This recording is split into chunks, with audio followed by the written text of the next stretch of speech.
Hi everybody, this is Manon, and I'm here today with Sweet Trip, a legendary underground duo from San Francisco with Darlow Records, specializing in IDM, shoegaze, dream pop, a little bit of everything in the middle. And I'm so honored to have them here today for an interview. Valerie and Roberto, if you could please introduce yourselves. Hi, Hello. I'm Roberto. Hi, everybody. I'm Roberto or Robbie, however you want to call me. Yep, and I'm Valerie, and you can call me Vally Valley as well, either way. Okay. Thank you so much for joining. I'm so pleased that you're here. Thanks for having us. Yeah, thank you, Manu. Okay, so we're just going to start right off with some questions. So since your last interview with Cinemic, there's been two exciting things that have happened. First of all is obviously the new singles. So I want to ask you about that first. But with the popular groove behind Walkers Beware, will that carry over to the rest of the album? And if so, are there any pop influences you'd like to cite or any dream pop outfits that we should be on the lookout for? I think that pop is a big part of the music that we do. It's I mean I personally feel that it's basically all pop, regardless of how it's presented. But there's always going to be some kind of element of, I don't know, I don't want to say the word sophistication, but just like level of pop, I don't know, production in our music. So it's bound to happen at some point now and in the future. Mm-hmm. And are there any like influence? I mean, I guess you've spoken of influences, but are there like specific like poppier, groovier influences? Because I just heard that a lot in the new single that you can think of. Yeah, I think that it's I think that song has a lot of classic '70s sort of influences and vibes. Kind of has that romantic, old school, soft rock kind of feel to it. And we both listen to that a lot. We love it. It's like guilty pleasure for us. So I think that was the driving factor for that song, definitely. Mm-hmm. Are there any like favorite soft rock '70s bands that you have? Oh man. Well, I like America a lot. Me too. And yeah, like Christopher Cross. It's embarrassing to say it, but you know, those kind of like fireplace romance type. Yeah. Paul Davis is another Paul one. Davis. Yeah, to name a few, and like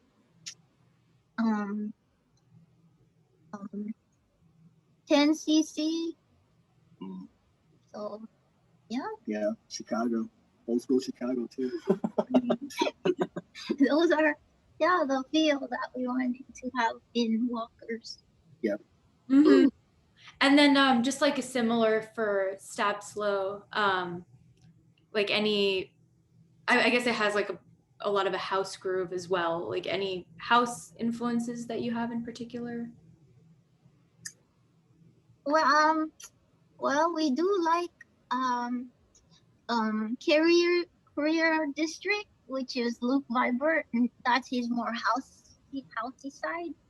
And then we really like that. What's it? Colors, that album.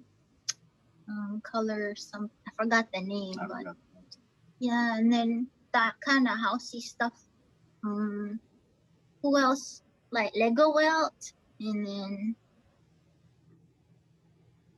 for now we like Julio Bashmore too, so he's great. So yeah, that sort of housey influence. Yeah, I think we also like so Valerie's sister Veronica is also a DJ. She DJs a lot of electronic music, and she adds like acid house to her set every once in a while. Yeah. And so like a lot of the stuff that she plays is really awesome. Like acid house from like the mid to late '80s and early '90s and stuff. yeah, the stuff that she plays, it's really awesome and really influential. Yeah, they're called Diatron Industries, and they DJ on. They have Mixcloud, and they stream often too. So, but yeah, that the stuff that my sister would play that influenced us a lot. Yeah, I also love I love Swayzak. I really love that band. Okay. Sounds good.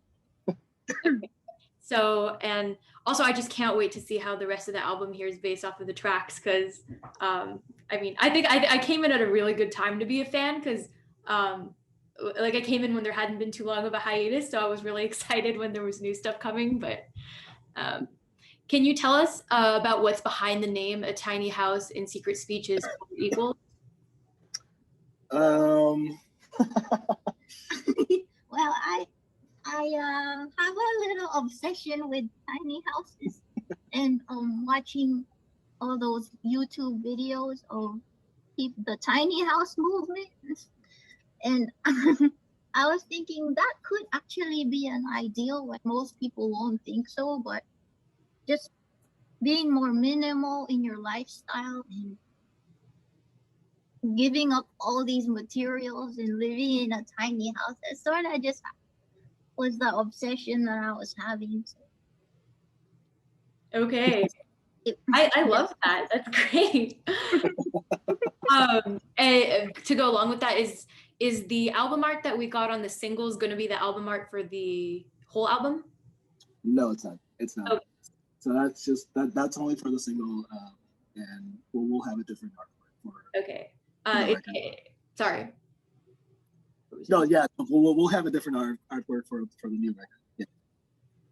Okay. Are we allowed to have any information on the, like, is Andrew Prinz of Mahogany like also doing this album art, or is this can we have information on that?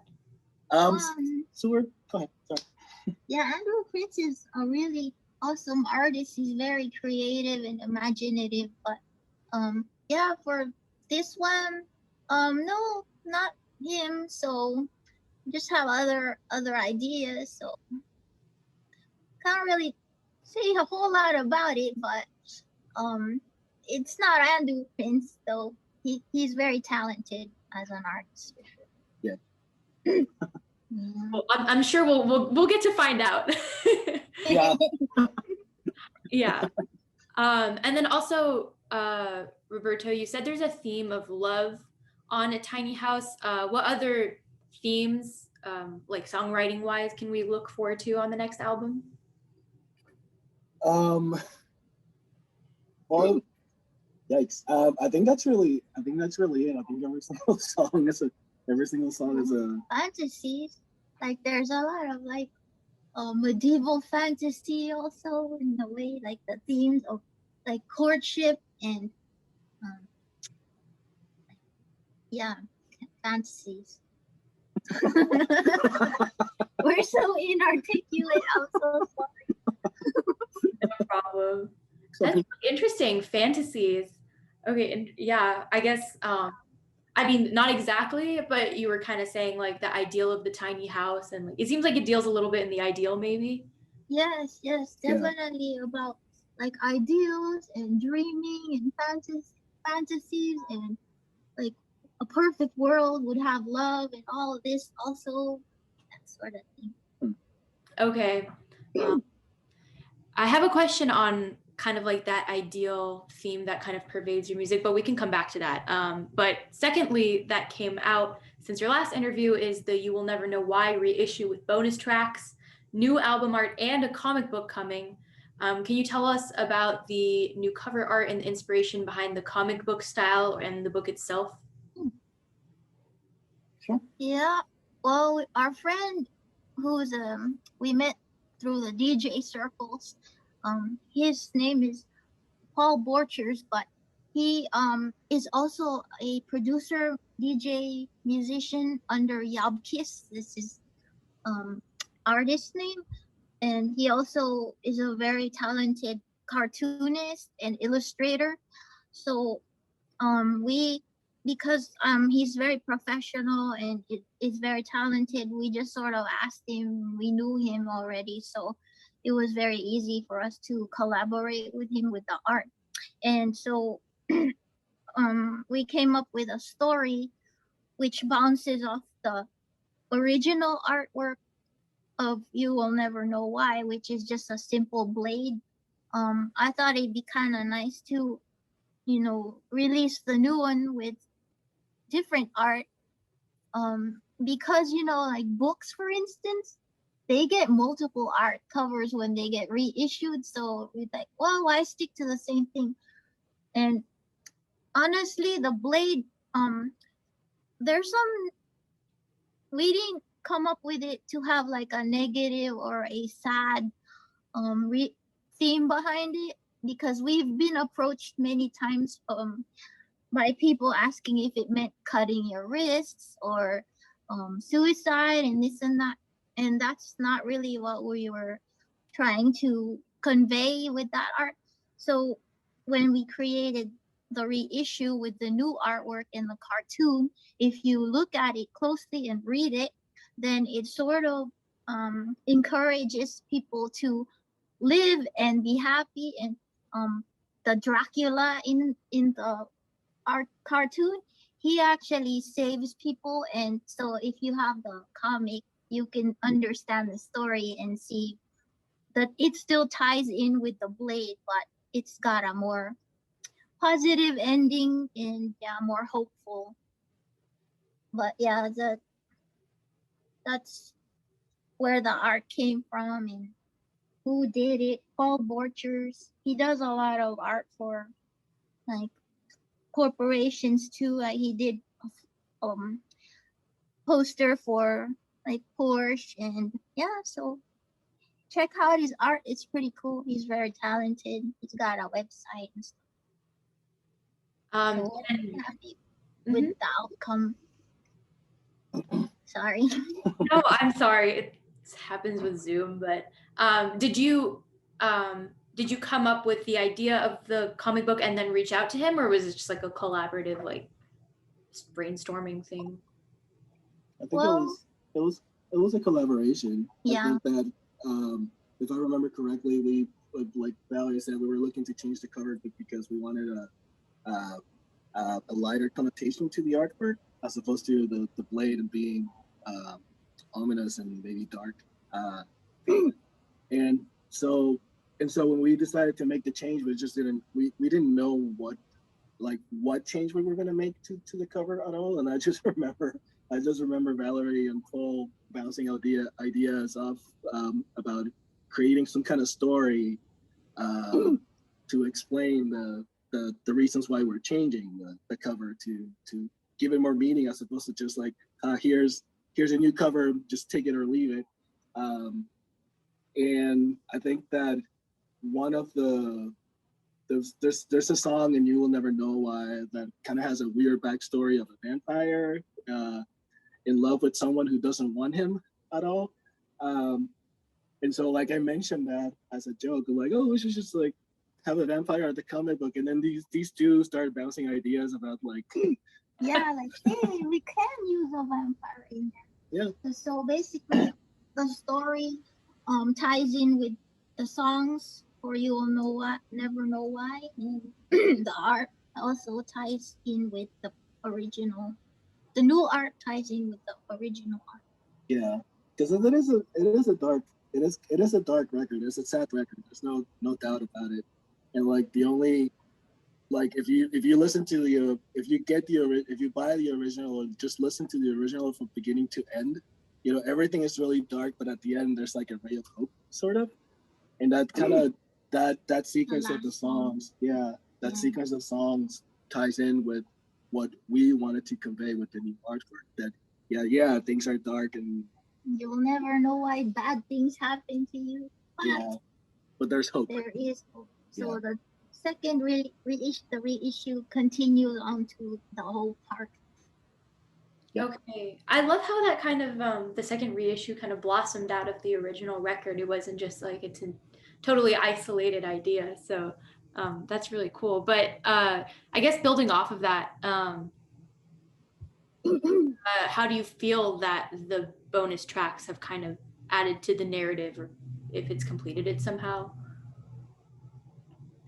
I think it has. I think the three songs, the three extra songs. Well, two of the extra songs were written sort of like around the same time, but the ideas had not been developed in order to be put on the record itself. So it's kind of nice to like bring them back to that group of songs again, because it all ties in with the same theme of the record, and yeah.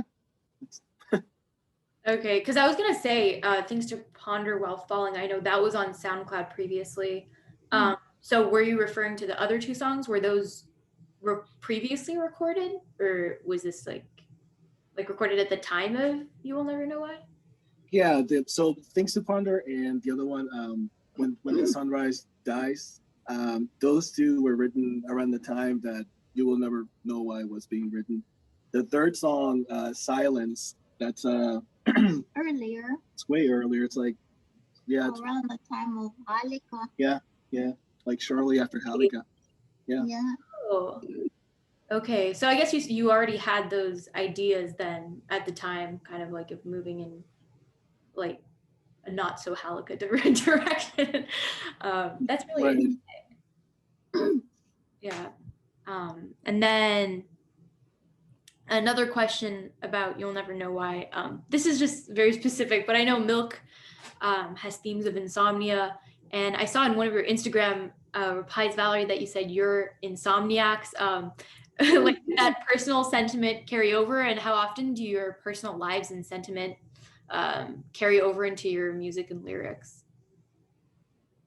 Oh, it's prevalent. Like it happens a lot actually, with our song. So yeah, I mean, I'm no longer suffering from it, thank God, from insomnia. But yeah, it's true. Whatever is going on around us or what we're going through, while the songs are being written, is very apparent in the songs. Yeah. So yeah, it's not like we come up with made up ideas and then write a song about those. Most of them tied to our feelings or what we're going through in life at the time. Mm-hmm. Yeah, that's totally true. I think that yeah, I think you said it perfectly. Like it's like all the songs and all the themes of your songs are products of the time. So a song like Milk is definitely based on real life experience. It's sort of like a jumbled way of telling this thing that used to happen to me.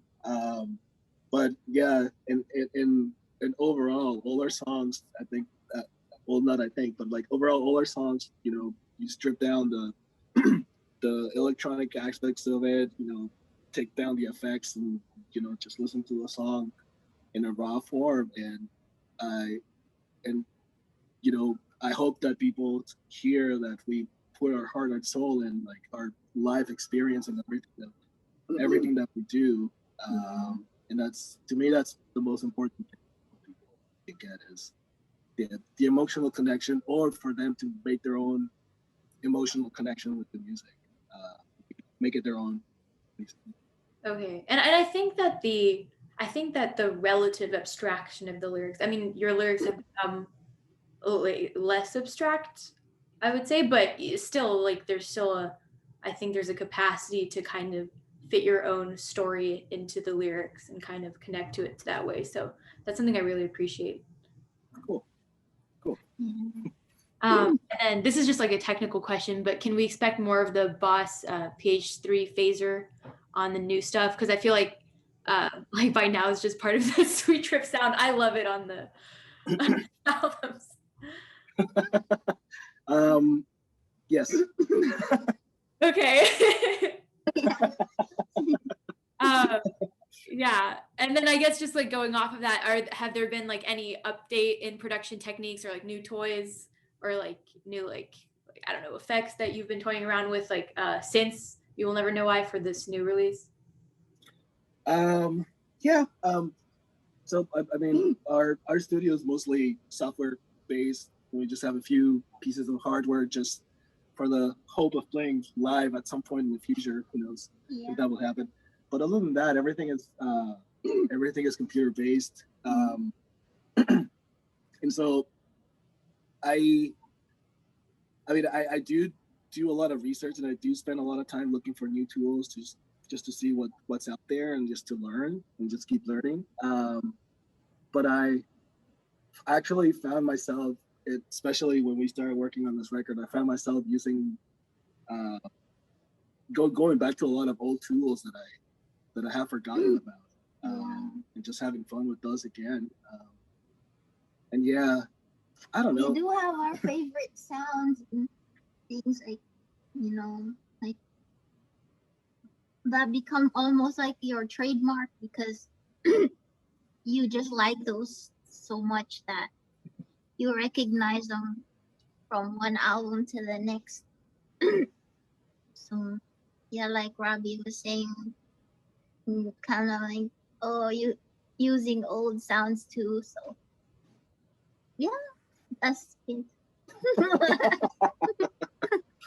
Do you feel like part of like that return to old sounds is because of the hiatus, just like kind of coming back to the roots of Sweet Trip? Well, I think that was part of it. The other part, well, yeah, I think that was probably actually the part of it, but not so directly, I would say. I do remember trying to achieve some kind of sound in the song and using a lot of like newer techniques that I have learned or newer tools that I have learned and not getting the right results that I wanted. And then I thought, well, I had this one plugin like several centuries ago. I wonder if it's still available and I can still use it. And a lot of times I found some of them and I was able to. Other times I wasn't able to find them, or if I did, it wouldn't work at all. So that was really it. Mm-hmm. Yeah. And then also, you've talked pretty extensively in past interviews about software and processors and pedals you like. I guess this is more for like the live, if we get in-person performances again. But like, what about instruments? Are there like any keyboards or guitars that you like to use in particular? What's your favorite instrument? My favorite instrument? That you have. Well, I do really like my Fender Jaguar because of the tremolo, and it's just so much flexibility with that because there's all these knobs and yeah, that I still like playing that a lot. I would say, well, I used to have when she got the Jaguar, I got a Fender Jazzmaster, and I used to love it so much. One day I decided to trade it for a guitar that had a little more guts and punch to it. But now I kind of regret doing that. I wish I had the Jazzmaster because that would have been my answer right now, like the Jazzmaster. It was so awesome. I had gold hardware on it. That's like so unique. Wow. and I got it for $350. Really? Yeah. It was like it was a pretty unique instrument. It was made in Korea. It had gold hardware. It sounded so nice. It was pretty. I do remember that. Yeah. Any chance that you could get it back? Do you know who you traded it with? No, I don't know. I thought about doing that though. Doing a search on my email account to see if I can find the person who I traded the guitar with. maybe someday. Someday, who knows? And I guess we briefly touched on this, but you spoke of your experience previously of creating the album together after a long hiatus and how aligned you feel musically and creatively. How has producing an album during quarantine affected that experience and the album itself? Like not so much the technical changes like recording in the bathroom, but just like just the experience of creating the album and like the music that came out of it.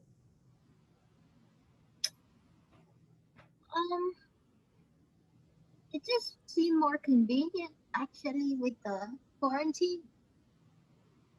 Cause yeah, I'll just come here to Robbie's house and then it's easy. Like it's down the street from my house, so it's more convenient and more fun. Cause being in an apartment instead of like a rented space, you don't feel the pressure of like, ooh, it's been 3 hours. How much are we paying for this place, kind of thing. So it's more laid back, and you can take your time. Therefore, there's not that much pressure on yourself to like think about budgets and things like that. And that's really the way that we prefer to work anyway. Yeah. Because we've never rented a studio ever in our lives. We've always done our recordings in closets and bathrooms and sheds and things like that. Yeah, I recorded in a storage shed before.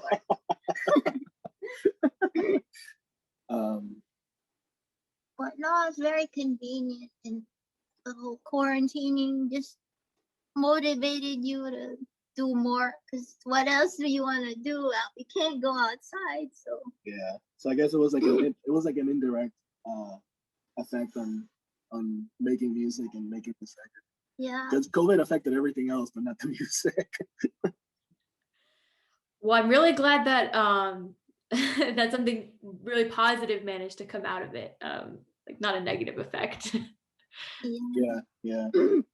And did Robbie still do the songwriting on this album? Yeah, mostly. Yeah. Okay. And then I guess kind of related to where you're talking about like producing in the home, like something I really admire about your music is how organic and spontaneous the process is, like based off of things that you've said from past interviews. And I think it really comes through in the best possible way. But I do have to ask, like, in addition to the changes, I guess based off of what you say, it seems like not much have changed, but just like based off the changes like that have like through time, how do you feel like your creative process has evolved, or is it still like the same spontaneous bursts kind of, or just spontaneity from when you first started? It's still spontaneous. So that aspect hasn't changed. I think if there's a difference between making music now and making music 10 years ago, I would say that I don't know. I think it's a little more vague, I guess, the changes, but you know, we're more mature. We're not like, even though we always did what we wanted to make, we believed in the music that we were making 100%, and we didn't really care about what people, like how people would perceive our music. You know, at the same time, we did realize, you know, we do realize that in our younger years, we're probably at the same time trying to prove ourselves, and trying to like push the envelopes and outdo ourselves and just go crazy. And I think that now, 10, 20 years of making music, I think we're a little more mature in that we are trying to serve the music more than trying to prove ourselves to be, I don't know, to like have a record that's like 72 minutes of just like pure glitch, you know, because that's not what we do. So I think so in I guess just to like as a summary, it's just like the initial outburst of making music, it's still there. But it's just like what we do with that outburst, and once we start developing ideas and making music, that has changed. Just because we're trying to serve the music more, trying to listen to what the song means, and just bring it out as best as we can. Okay, and does Valerie have something to say about that? Oh, I was just agreeing with what Robbie said, which yeah, we had multiple drafts of the song, for instance, but again, it's more there's like a feeling of maturity where we're not obsessing over it like crazy. Like at some point, yeah, this sounds great, but maybe in our younger years, you just wanna like nitpick really, really crazily, and because again, you're trying to prove yourself. But now it's more like, does this sound really good? How does it convey the feeling really well? It's not like we're trying so hard to like add more stuff or add this and just whatever feels right. Yeah. Yeah. Like we both have to get that same emotional connection and emotional feeling from the music. And if it's failing one of us, then we have not made something that we like. Yeah, there's more balance now, I guess. Okay. So do you think like the musical chemistry has improved in that aspect as well? Yeah, I think so. Yeah, we always got along really well, Robbie and I. I mean, since we were young, we was really, really like, yeah, always been the best friends and stuff. So, but no, it's definitely closer because there's only the two of us doing the music now and making the songs. So, yeah, it because before, with artwork, I didn't have a whole lot of involvement, but now you even stuff like that, a lot more involved. So yeah, we got even closer than I thought I could be. Like I didn't think I would even like So no, it was very, very good experience for me. Yeah. Okay. And do you think I mean, I guess you briefly touched on the hiatus already, but do you think like the hiatus taught you anything other than like maturing? Like did you think it taught you anything about like songwriting or the musical process, like either in your independent projects or just in taking a break from working together? Yeah, I definitely missed having songs with Robbie. So it's definitely more fun. Yeah, we missed each other because we didn't really talk, and then we didn't really like collaborate for a while. So it made me realize, I missed it so much. This is awesome. Yeah. So I'm glad Sweet Trips came back. Yeah. And yeah, I think as far as some writing is concerned, probably not a whole lot. But as far as like production is concerned, a whole lot. Because during that time that we were not connected, I was, I wasn't completely inactive. I was trying to make music, in beats and ideas and demos and things like that. So I have a bunch of crap that I need to go over.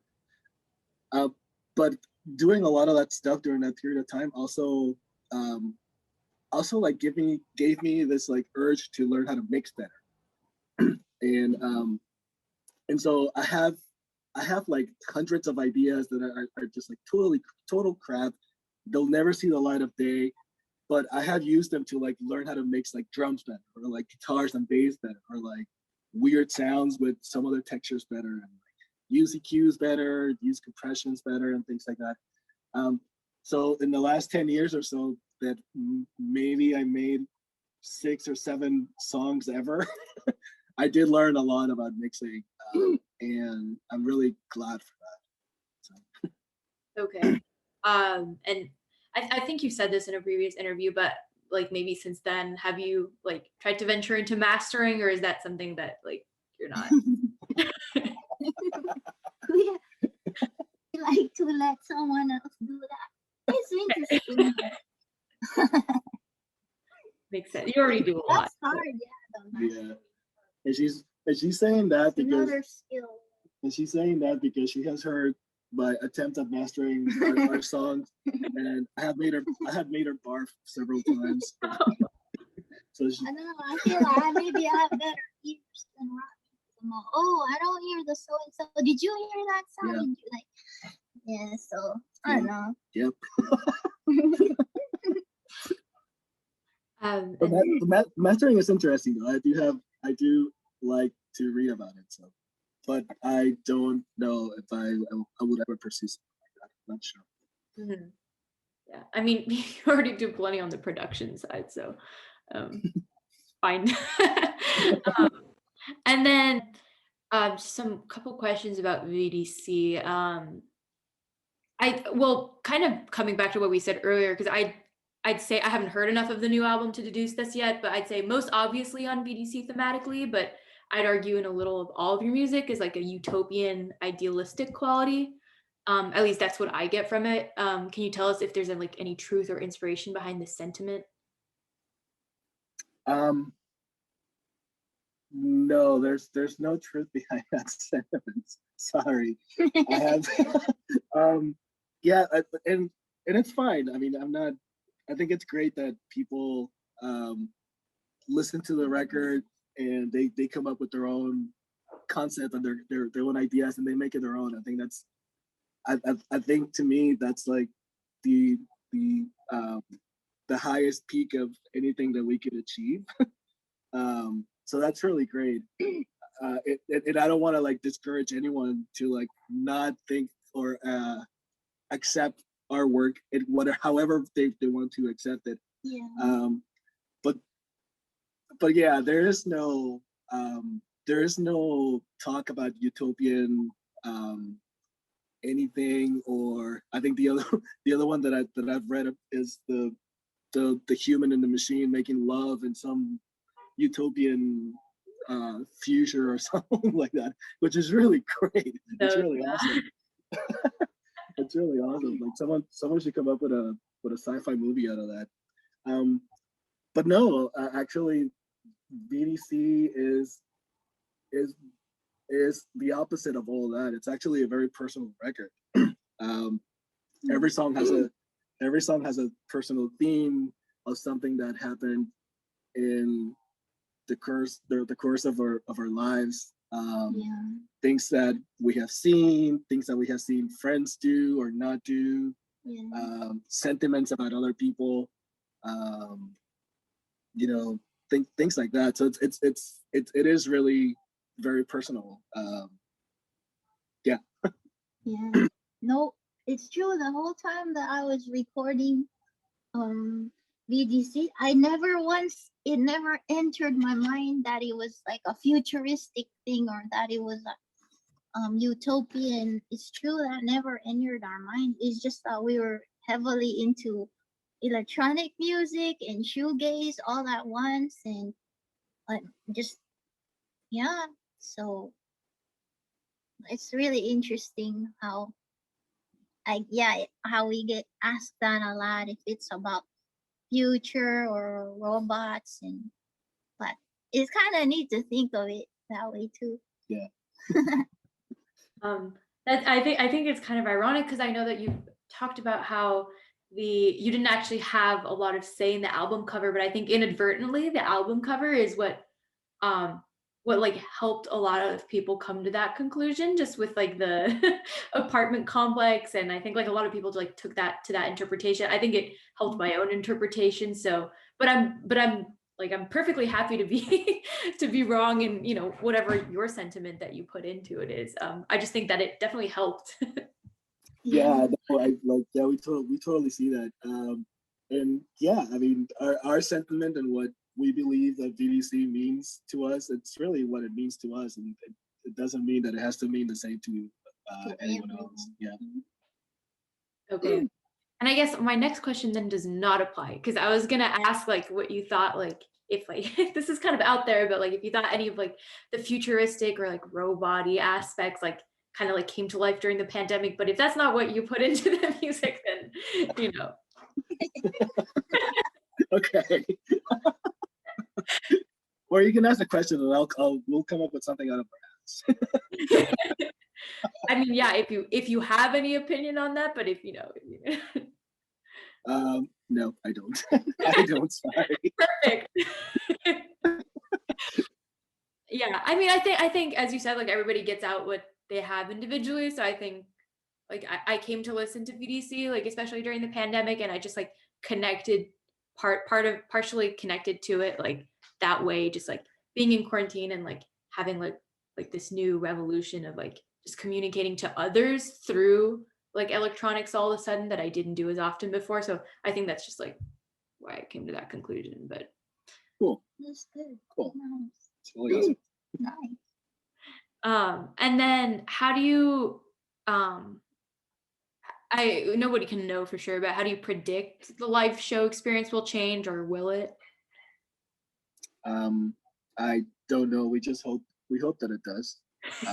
We would like to play out.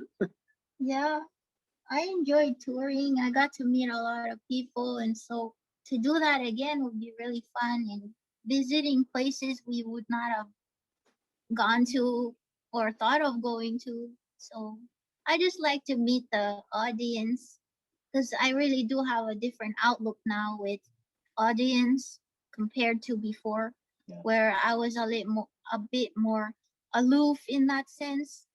Because when we used to play, we didn't really have a whole lot of fans. I kind of like just became kind of pessimistic, thinking, oh, it's fun to do shows, but I don't think anyone's gonna come anyway. So, but now I'm like, oh wow, these are the people who really love this stuff. It's so awesome. I wanna like play this for them because it makes them happy. So now it's kind of like I feel more giving in that sense. Mm-hmm. So it would be so cool to do it. But yeah, with the pandemic, who knows how that's gonna play out. I know I heard in the news that some ticket master or so you have to provide proof of vaccination or some prove that you're immune or so to the COVID. So who knows like how it'll be in the future, like who gets to see you play or not, based on your health. It's interesting how. Yeah. But for streaming, that's the way of the future, I guess. All the live streams. I don't know. I feel like you don't really get the same. It's just a totally shortchanging people with the experience. It's just sort of, to me, I feel like you're only getting 35% of the experience. So, like, yeah. Unless you have a surround sound speaker or system in your house. And invite all your friends to be your audience. Have a bunch of people with masks on to create that sound of live people cheering and doing like stomping the floor so you can come back out to do an encore or something. Taken away, that's what taken away. And if we don't like the opening band, we can just play YouTube videos. Yeah. But no, if we get asked to do a stream, I would try that too, you know. Mm-hmm. I'm not closed-minded. I'd be open to it. Yeah, totally. Okay. Well, I'm sure everybody would be thrilled if that opportunity could arise. I know you said, Valerie, you said in a previous interview that Sweet Trip felt like an outsider to the San Francisco indie music scene of the late 90s and early 2000s. Do you feel like that's still the case today, or do you feel like Sweet Trip has found its place in the San Francisco indie scene?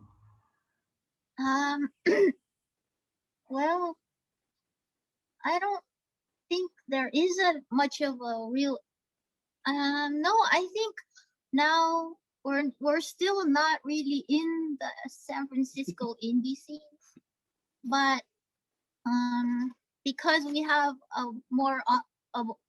we have an audience now that we're not really looking to be in a scene anymore, because before it was important to be included in a scene because we're just starting out, and it's kind of like it helps when the bands that are playing all these different venues know you, because there's a network, like a connection that you need to network with.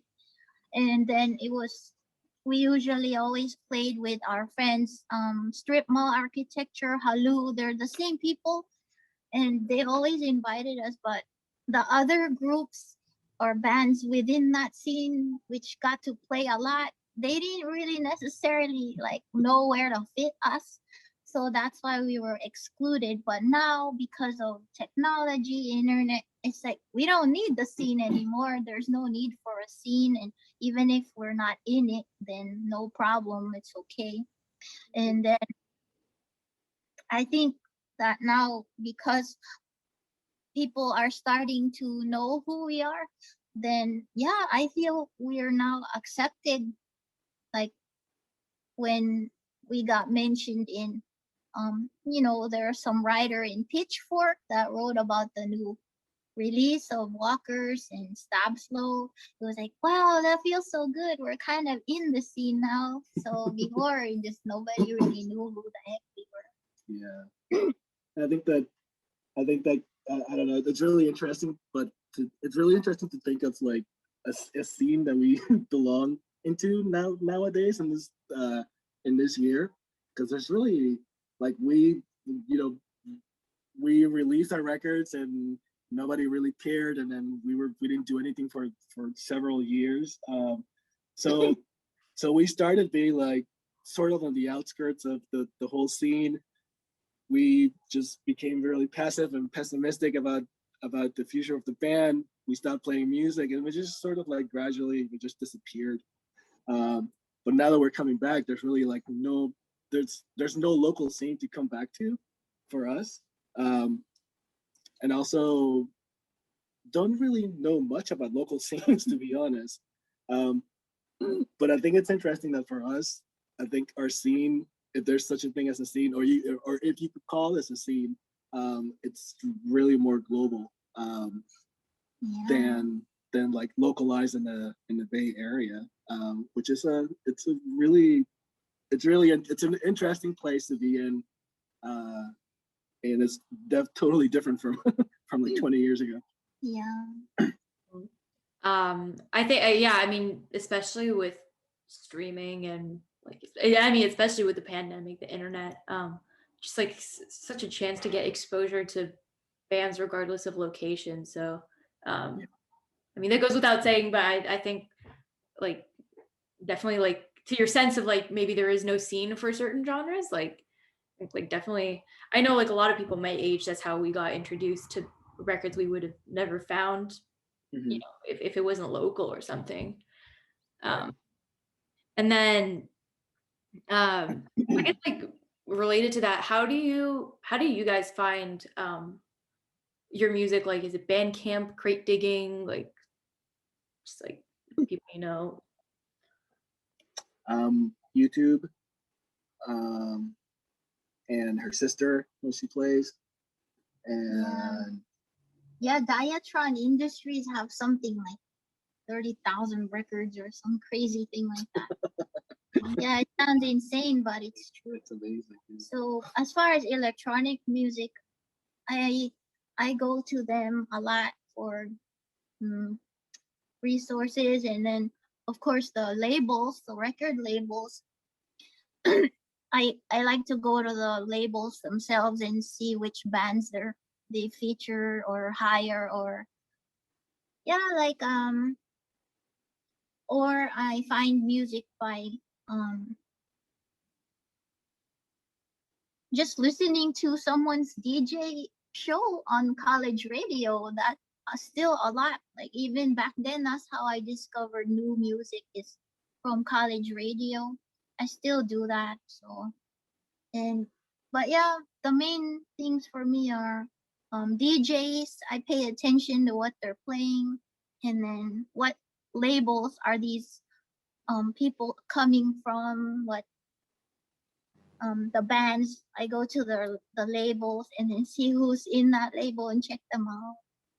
Or like YouTube, if you want to listen to chill wave, you type chill wave and then it shows all the and then of course the Spotify thing where if you like this, you will like this. So that helps. Yeah, that helps. I think Discog also has like recommendations when you check on a record, and then there's like a roll at the bottom where you can check out other records. That's also also if you ask or interviews like this and people asking their favorite musicians who they're listening to at the time, that's always fun for me. Oh yeah, so we're gonna ask you later. Yeah. Okay. or yeah, like recently I checked out Alex Wilner, and because he had like a music playlist that he was posting somewhere on the internet, and so I checked out the bands that he was listening to, and that's how I find out about other ones too. So, Alex Wilner from the Field from Compact Records. Okay. And this is a really good lead into our next question. So thank you for setting that up. Because Valerie, you talked about how your dad reacted to your music. And especially, which for anybody who hasn't seen previous interviews is or not negatively, but like, what is this, like compared to like Beatles stuff. So like, just given the like influences you grew up with, and this applies to both of you, but not so much like what music influenced your style, but what music influenced you to push the envelope. Like, what did you listen to and you're like, oh, that's different, and like maybe I can do that as well. Square Pusher did that. It was like, because it's not just like answering with our favorite bands like Slow Dive and things like that. That is boring, but that's not the whole. But it's true, and it's really not the whole picture. Anyway, sorry. Go ahead. I was thinking like around that time when I first listened to Square Pusher, I was like, this guy is manic. Like all these crazy glitches. I'm like thinking that Aphex Twin had his thing, but then when I heard Square Pusher, it was even more manic than Richard stuff. So then I was like, oh man, this is even crazier, super glitchy. Like what? So then I was like, oh, I can't get over this thing. And then that's a good one. I'll share that one too. Square Pusher when he came out with all those like crazy beats during that time, that was just insane. Yeah. So that kind of like helped us to inspire us to do what you want. Just like, who cares if it's gonna come off as like, what is this? Yeah. But, there's another. A lot of those records are from like the mid to late 90s. There's a record by a German duo called Ovo, and they had this record where I think it only has like 3 or 4 songs, but it's like the tracks are really long. And for this record, basically what they did, they took a bunch of like CDs from other bands, and it seems like they just like messed them up. They just like threw them on the concrete and try to like break the CDs, but not breaking just broken enough, but they can still be played. And so they played the CDs back on their CD players, and they recorded all this like glitchy and messed up music that was coming out of it, and they made this like amazing ambient record out of that. That is just so unique. And when I heard that, and then I read about how they made it, I was like, oh my god, this is really awesome. I really like the idea of like disrespecting other people's music to make my own. Yeah. Even the Avalanches were influential in that way, with all their sampling and cut-ups here and there and collages. Yeah. But yeah, those are like people kind of inspired you to just do your own sound. And feel like with Roby, he combined the whole sad melodic stuff and shoegaze stuff with these crazy electronic stuff. So that's fine. Like speaking of Plunderphonics, like is like the Avalanche, like do you have a favorite like Plunderphonics like cut up record? Do you? I'm not sure. I had to look that word up. It's pretty similar to what you described. Yeah, the Avalanches do qualify as Plunderphonics. I don't think their last record does, but like their earlier stuff qualified. So it's just like the same concept of like cutting up like a lot of samples and like putting it together. Yeah. Yeah, I guess I like the Avalanches too. I just haven't heard much from of them to like him as much as you do. DJ Shadow is another one, especially like early DJ Shadow, because that guy was just like sampling left and right and adding commercial breaks and things like that in his music, and that was really awesome. I really like the whole idea of having like commercial breaks in between songs. That's such a 90s hip hop thing, but it's really awesome. Yeah. And the other thing, but yeah, like thinking of Plunderphonics, like the other thing that I can mention is that back in the late 90s and early 2000s, there was this whole like mashup culture where people were just like mashing up a bunch of Beatles songs with dance tracks or like making a mashup of like, I don't know, Billie Jean with, I don't know, Motorhead, and a disco beat at the bottom. And that was, I really enjoy that period. I really love mashups so much because they're so ridiculous. So that, I think, I don't know if that qualifies as Plunderphonics, but to me it does. Sure. I mean, I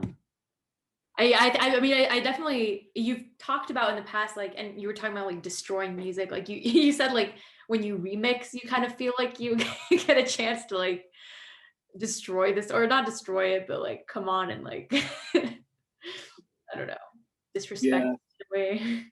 Yeah, like I really, so that's one of the things that I like about a lot of these like cut up sample and found art things, music and musicians, is that I do get a kick at how ridiculous a lot of this stuff is put together. Not in a bad way. It's really awesome, but I also feel like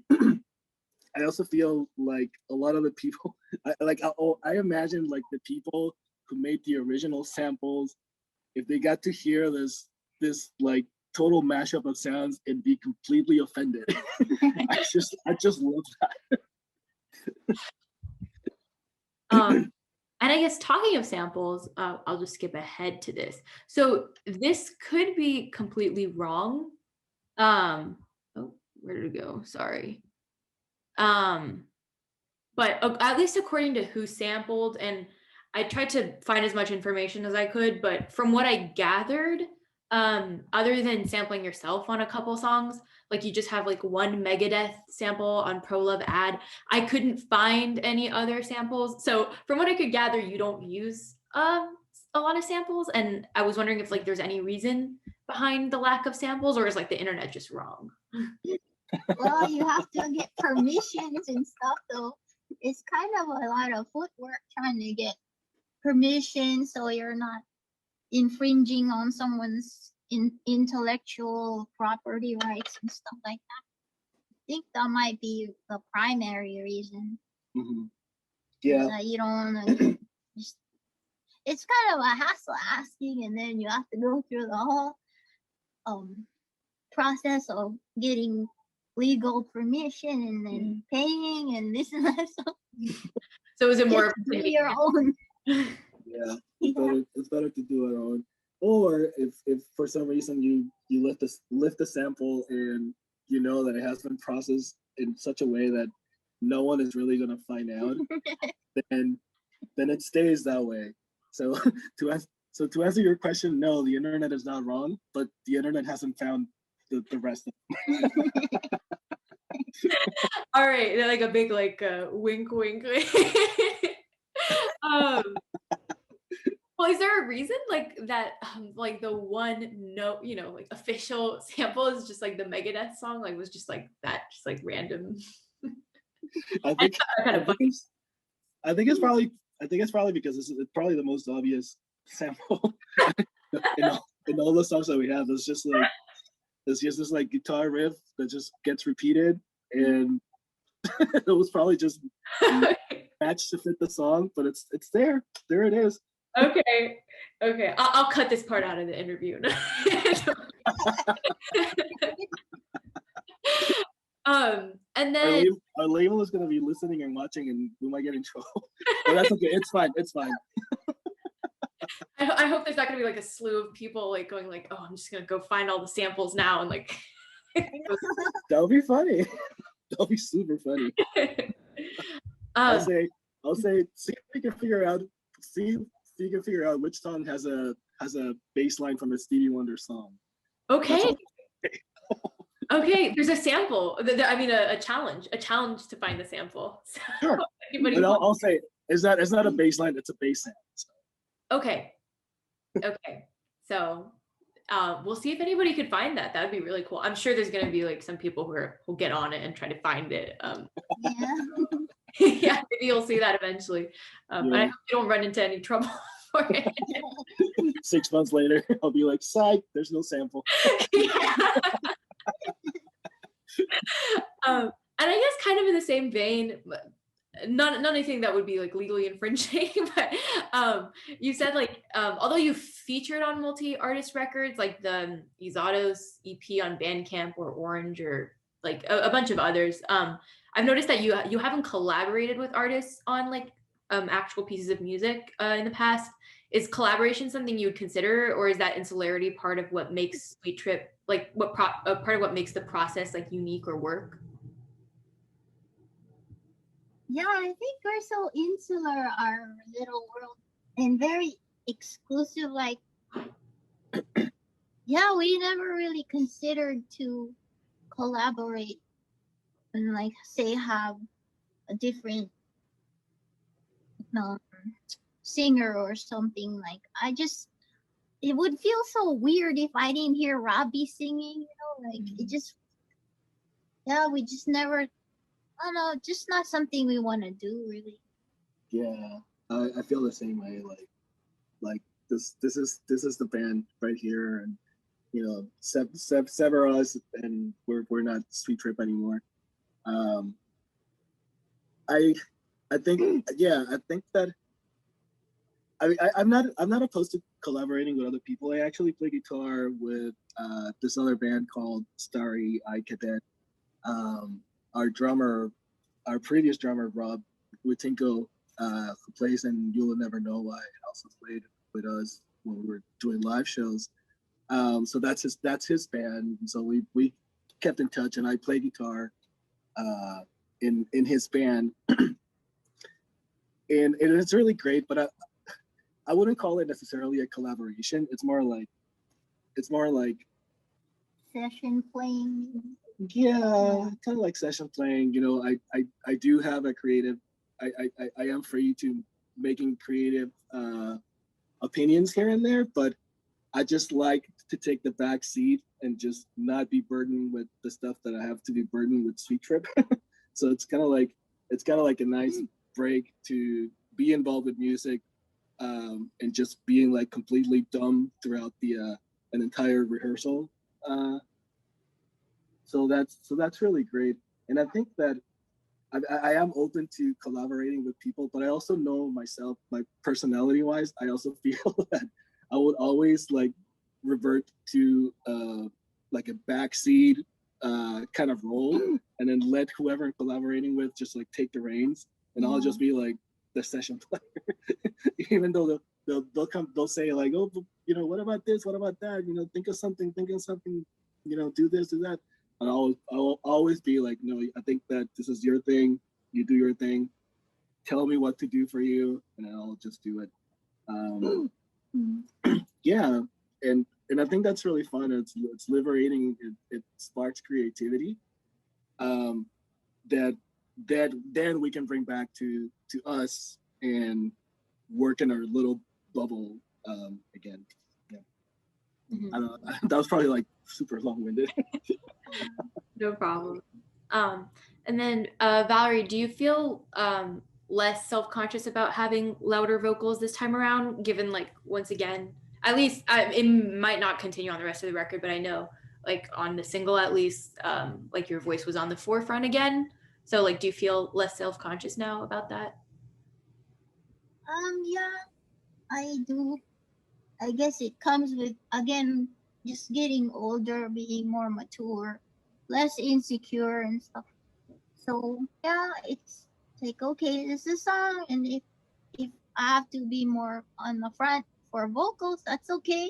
Just yeah, I didn't feel the same way anymore. Like with the previous record for You Will Never Know Why, I was sort of like, oh no, I'm gonna have to sing more. And I don't consider myself a singer, and not to be self-deprecating or anything.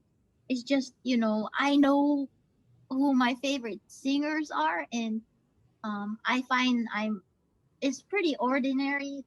I just sing a tune in here and there, but vocals wise, just I just never really. I like to sing, but I'm not a singer kind of thing. So that's also why I never really wanted my voice to be in the front, because I don't even like my voice that much. Really? Yeah, I mean the people I love Bjork's voice, Liz Fraser's voice, Victoria Legrand's voice, and Trish Keenan of Broadcast, and Ella Fitzgerald. I'm like, oh my God, those are the heroes. And then so when I think about vocalists like Mariah Carey or something, then I think of those people, and therefore it's like that is a real singer right there. So but no, I just matured and be like, okay, get over it, kind of get over yourself, kind of thing, and your insecurity. I didn't mind. I enjoyed it. So. And also, I'm glad you brought up Bjork, because I was gonna just ask you. I was curious, like, what both of your favorite Bjork records were, maybe. I like the one with her singing. Is it Possibly Maybe? I love that song a lot. So that's off of. Sure, the name of the album, but. That's off of Post, yeah. Oh, okay. So then, yeah, because that one, yeah. And then I liked her a lot in Sugar Cubes more, actually. But yeah, that, I guess, yeah. Roby? I would say, I think it's the record after Post that's my favorite record of her. It's the one that has All Is Full of Love. And oh yeah. Let me see if I can find it. I don't know the order. Oh, Homogenic. That's the name. Oh yeah, yeah. That one's good. Yeah, I really like Homogenic.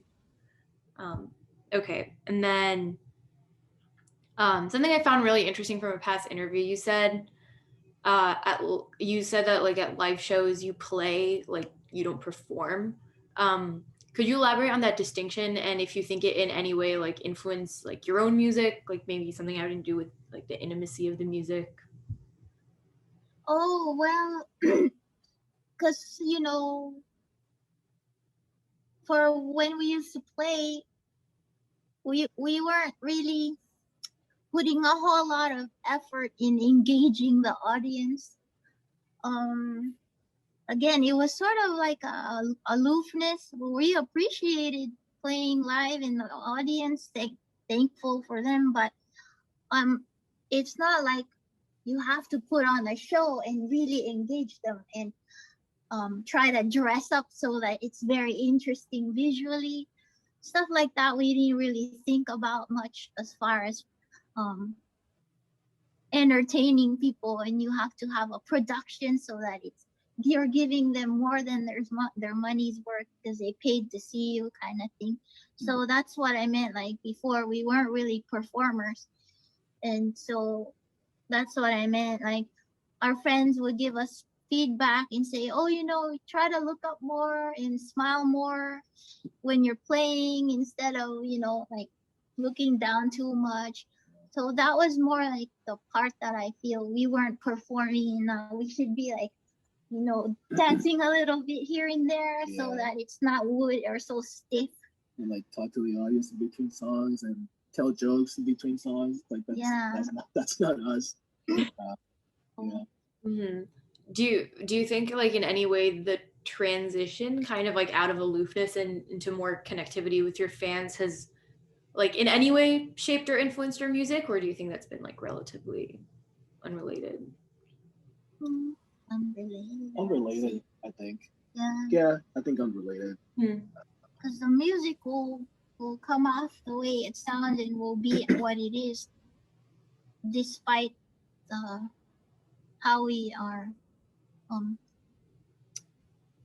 conveying ourselves to the audience. Because even when we were not performing, we still played our hearts out and really tried to focus on the songs and how we're plucking the string. It has to like show that feeling. If it's that if you're doing like a slide guitar, like make it sound really sexy kind of thing. Like, so we were still playing the music and our performance was there, but as far as interacting with the audience, that was in there. But I think even now, even if we interact more or if we never do, the music will still be there because we're still playing with our feelings and it's emotionally connected to us. Yeah, and we like when we make and record music, we like going back to the whole insular kind of like being in a bubble. It's like for us, the first step is for us to make something that we both connect with, that we both like, and 100%. If one of us is just not into whatever we're doing at the moment, then that gets scrapped. Maybe work on it later on. But as far as like the music is concerned, it's like Valerie and I are, we are the feedback loop of what we do. Regardless of how much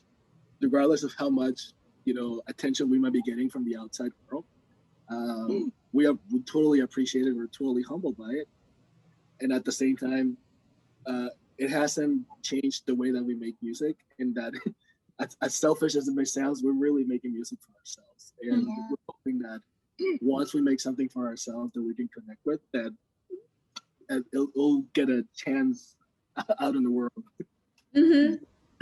Yeah, and also I would think that like with all the parts like from what you've described in past interviews that you need like to perform on stage, I can't even imagine like trying to interact with the audience at the same time as like working all those moving parts. But maybe that's just because like I don't know. It looks really cool. You're right because there's all these equipment, computers, and the sound guy doesn't know what to do with glitch and these crazy sounds coming off the speakers. So it made us very serious too because technical stuff that the people didn't know what to do with. We just had to be like really super focused. So we were like sort of like I don't like if you ever call your IT person to come fix your computer, but if your IT person is not friendly, then it might also be like the other stereotype of the IT person that's just like laser focused to fix your computer, and you can't really talk to that person while they're doing it. That was us. We were like just like IT people on stage, not talking to anyone, and just like focusing on the gear. And then also, I'm sure not speaking of VDC because by now we've like gone out of order, but do you think like are there going to be more reissues of VDC on vinyl? I'm sure a lot of fans are wondering. We hope so. I mean, it really depends on demand. So okay. And do you know if there like any updates on potential merch that we could get? Yeah, we're working on getting the merchandise. We did receive a couple of samples, but the shape of the shirt got rejected, so we're trying to find more resource as to like quality of material, and so but no, that's being worked on now, so very soon we'll have something. Okay, we'll look forward to that then. And then also I'm wondering like especially since you talked about how earlier you didn't really have like you would just put your music out there and there wasn't necessarily like a scene or a reception. Like I know obviously the internet played a hand, but like how do you think that VDC kind of gained cult status? Oh man, that still blows my mind. How people just I think it's just all kids and word of mouth and show it to your friends, and yeah, because we are the worst promoters. We never did anything, and then for us to be known this way, I'm like, me too. I'm so blown away. But I can, I do have a face to hundreds of these kids who I call them kids because they're like in their early 20s. They're in college or teenagers even. We're not kids. Beyond kids. But yeah, so I call you kids. You kids. I know who you are. Like every single one of these kids who friended me on Instagram and Facebook when I was already like retired from Sweet Trip. And I was really surprised when I was, who are these kids like trying to, and they were saying, oh, are you the one from Sweet Trip? Because I don't even have a Sweet Trip account. We don't have a band. It's just my own family thing. And then it just became Sweet Trip. But no, I really think it's these kids who just friended me and they just give word of mouth and they follow you and then they get followed, and that's how it all happened. So I'm just really blown away, but at the same time I'm thankful to all of you guys who like looked for us. They found us. You guys found us because we were, how the heck did you find us? Kind of, yeah. Either you're lost or stolen. Yeah, you're either lost or stolen. Actually, I kind of want to show you, like, I was just going to show you later, but I have like this really neat sticker. It's like a Sweet Trip sticker, and it's like, Oh wow, that's so cool. it's like, yeah, it's 2 covers in 1. Yeah, Cool. that's awesome. So Yeah. clever. Whoever came up with that is so clever. Yeah, I got it on Redbubble if anybody's interested, but yeah, I have like my musical stickers on here, like in the hope that somebody's gonna be like, oh my god, I recognize like one of these bands. And see, that too is Yeah. you guys. Yeah. mm-hmm. So, and then how do you look at your like how do you look back on your earlier stuff pre-BDC? Fondly, very fondly.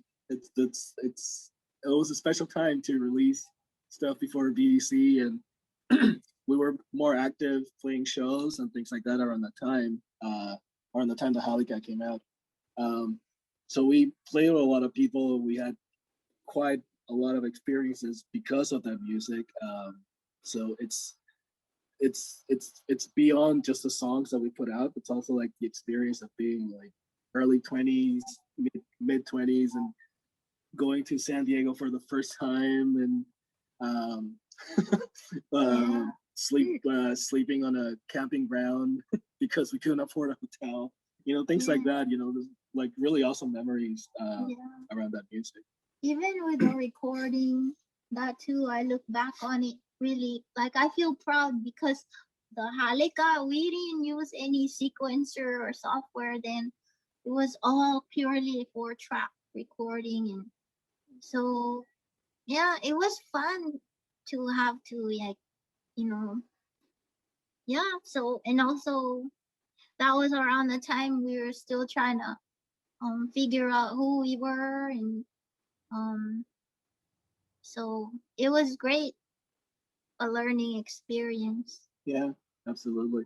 And I'm also like every once in a while I am surprised that Halika was even released, to be honest. Because I always consider that record, because yeah, like Valerie said, that whole record, or like most of the record is basically 4-track recordings. So I always every once in a while I might be having my coffee and think like, holy crap, I can't believe that Darla Records put out our 4-song cassette demo into CD and vinyl, and actually they made records and we got paid for it. It's like, what? It's insane. And then this is kind of a miscellaneous question, but I was wondering if you ever checked up on the music scenes in Panama or the Philippines or any other place you might have had a connection. Oh, I don't do that too often. I mean, I did grow up here. Most of my life it was here, so But no, I did that recently because we got asked to give a compilation track to a Philippine shoegaze um, group or company, or It's it's called a Facebook group. a Facebook group, Yeah. Filipinas Shoegaze. shoegaze. Yeah. So I got to check out the bands that were in this compilation, and it's because I'm Filipino, so that's why we are in the Filipino compilation. But no, I did check those out, and it's great. There's a lot of great music, the music scene over there. So it's kind of nice, Robbie, what about you? Like with Panama ever, do you check up on the music scene there? No, I haven't. Not in a long time. I should. That's a good idea. Maybe afterwards. Yeah. And then another generic question, but any like favorite albums of 2020 or releases you're looking out for in particular 2021? Yeah, I mean, I just got for 2020, I bought like a CD Ghost, and they're from LA, and I really like their stuff. And forgot the name of the album. I'm terrible with album names and song titles, but it came out this year, and so I listened to that a lot. Kind of like chill wave and really sort of mellow. The vocals are so nice and soothing. And then it's for Martin Matisse. Also, I recently purchased for 2020 more sort of like electronic music. And for 2021, I look forward to the Clan of Climax Teal sessions that Dark Entries Records is putting out. And then there's a band that we friended on Instagram called Blackwater Flood. They're putting out a record in March this year. So I look forward to hearing that, or kind of like can't wait to hear it. And what else? King, I guess Gizzard Lizard too. So they're supposed to have another album. They have so many, but yeah. So they're always popping out. But yeah, again, one more. I'm curious, I want to check it out too. So. Yeah. I really don't remember what I was listening to in 2020. I think that making this record just consumed a lot of my time. Oh, you like Hand Habits, right? I like Hand Habits, but that's more 2019. Oh. Yeah. Actually, I remember I was looking forward to the new Chastity Belt record that came out last year, and I was looking forward to seeing them play live to support the record. But then the pandemic came over, and I wasn't able to. So I was really looking forward to that, and I really don't. It's like, again. Okay, yeah, Cymox too. Clan of Cymox. He told me he was also looking forward to that Dark Entries Teal Sessions release of the Clan of Cymox. Yeah. Because we really love that band. Yeah, totally. Yeah. And that's all I know. Oh, actually, I think that I may be wrong on this one, but I think that Anna von Hauswolf is coming out with a record this year, or she did already, and I should find out and check it out. I really like her. I do too. Yeah, I really liked her stuff. Her EP was really. I don't remember what it was called though. I don't. You get the record from like 2 years ago. Yeah, the one with like the reddish cover. Yeah. Yeah. I forget the name of that record, but that record's just haunting. It's just amazing. Yeah. But yeah, cool. And then Like I just like a series of like favorite blank album. You've talked about favorite like shoegaze albums, but I know Valerie, you said you really like dark wave albums. I was wondering if like you had any dark wave, and Robbie too, dark wave gothic recommendations. Oh, yeah. I mean, I loved. She loves Willie Nelson. I do. There's I love all kinds of music. But yeah, I did grow up as a teenage goth, so I got into a lot of that stuff like Bauhaus and Susie and the Banshees. But let's see, favorite dark wave. I liked Dead Can Dance, I guess. Who? Also I like there's so many that's hard to think of it. Yeah, I said Death in June. Oh no, Death in June too. It's cool as far as dark wave that I like. But I'm sorry. The Cure always was a favorite. Yeah, The Cure is all. They're more mainstream, but yeah, I can't go wrong with the Cure. Yeah, especially when we talk about Disintegration. Yeah, the Disintegration album is so heart wrenching. Yeah. I didn't grow up as a goth like Valerie. I got into a lot of that music like after I met her. So Valerie has been a huge influence on like a lot of stuff that I listen to.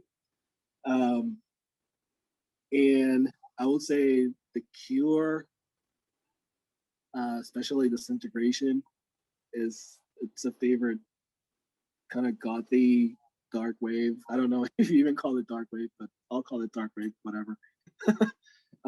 Dark at any rate. Yeah, exactly. Susie and the Banshees I really love. And there's this French band called Asylum Party, and yeah, they're cool. Yeah, there are a lot of new dark wave bands these days, you know. Yeah, that too. Yeah. Like Uplander and Seahawks, I think it's. Yeah. Yeah.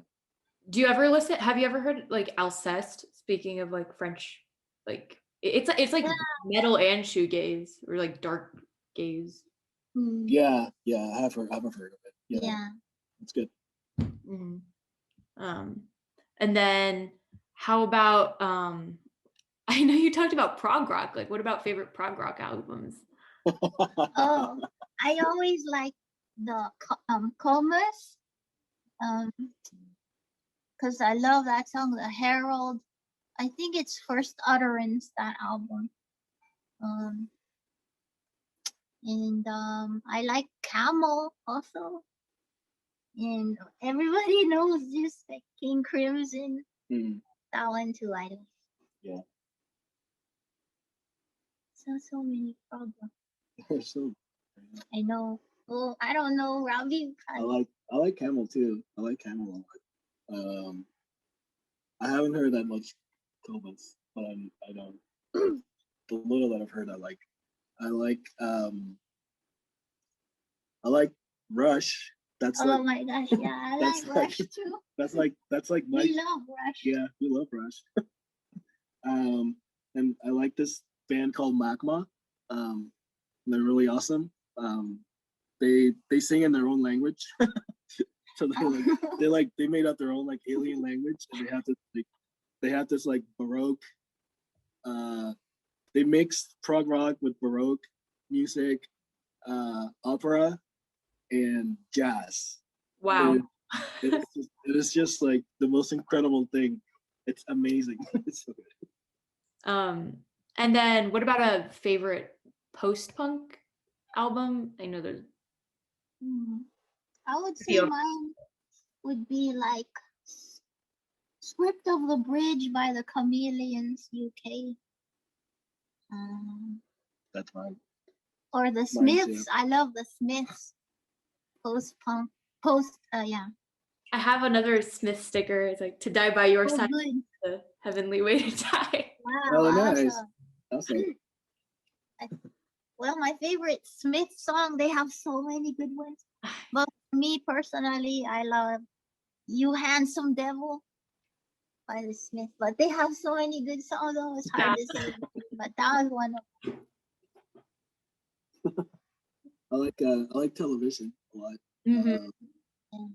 And I like Susie and the Banshees. Yeah,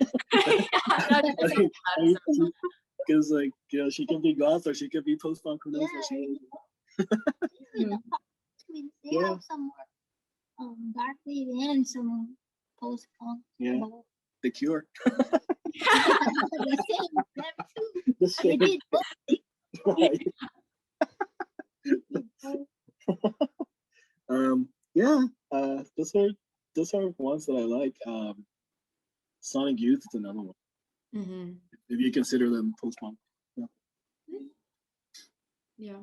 And then, or have you? I know you talked about, this is brief, but I know you talked about like listening to Daft Punk. Did you ever listen to Air too? And, like, Oh, I like Daft Punk a lot, but the I couldn't really get into them so as much. Yeah, I don't know. Like they're good and everything, but I didn't really get into them. I mean, I didn't like it as much as I like Daft Punk. mm-hmm. Yeah, I agree with that. There are a couple of songs that I really like by Air. But most of the time it's nice to listen to.